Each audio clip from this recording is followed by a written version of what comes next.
Le système éducatif n'est pas resté silencieux tout au long de l'année 2023. Plusieurs événements ont marqué le secteur qui a voulu poursuivre son élan de refondation.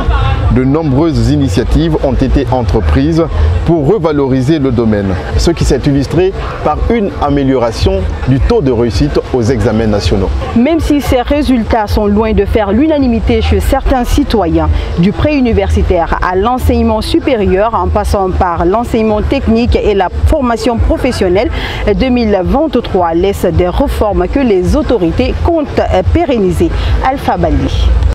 S'il y a un secteur qui a figuré parmi les priorités des autorités de la transition en 2023, c'est bien celui du système éducatif. Pendant cette année, le gouvernement s'est inscrit dans une dynamique de poursuivre ces chantiers dans le cadre de l'amélioration du système éducatif national. Au niveau de l'enseignement pro-universitaire, l'année démarre avec la décision des autorités d'enrôler l'ensemble du corps professoral. Les enseignants contractuels se verront obligés de bouder parfois les salles de classe pour se mettre dans les normes. La situation contraint le département de la fonction publique de reporter le délai. En 2023, le ministère de l'enseignement pro-universitaire met en place un logiciel d'identification des candidats aux différents examens nationaux. EXA, c'est son nom. Il permet de générer toutes les informations des candidats et éviter la falsification des documents.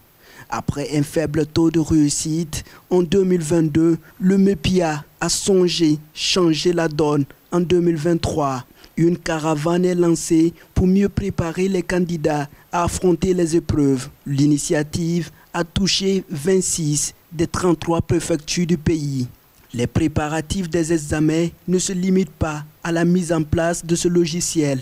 Un atelier est ouvert dans ce sens. 50 inspecteurs seront internés et privés de tout contact avec l'extérieur pour rendre plus crédibles les résultats qui seront issus de ces examens. Le département a aussi mis à la disposition de ses cadres un manuel de transparence pour une meilleure gestion des services qui relèvent de lui.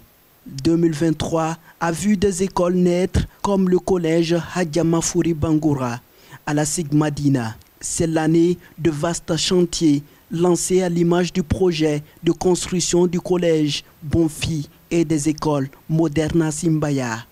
Le département de l'enseignement supérieur a aussi brillé par ses exploits. La lutte contre la falsification des diplômes a été la première préoccupation. Un cadre d'échange est ouvert à Conakry pour se pencher sur la question. En avril 2023, le Salon de l'orientation ouvre ses portes. Cette rencontre vise à situer les prochains étudiants sur les filières dans les universités.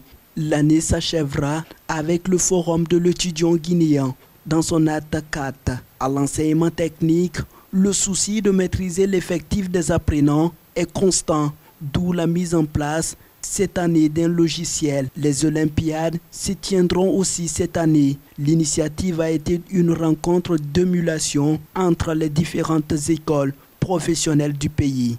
Au mois de mai, la Guinée lance le projet de construction de son premier village numérique, un édifice qui se veut le poumon digital du pays. Fini 2023 et voilà 2024, une année qui sonne avec de nouveaux défis et de nouvelles ambitions.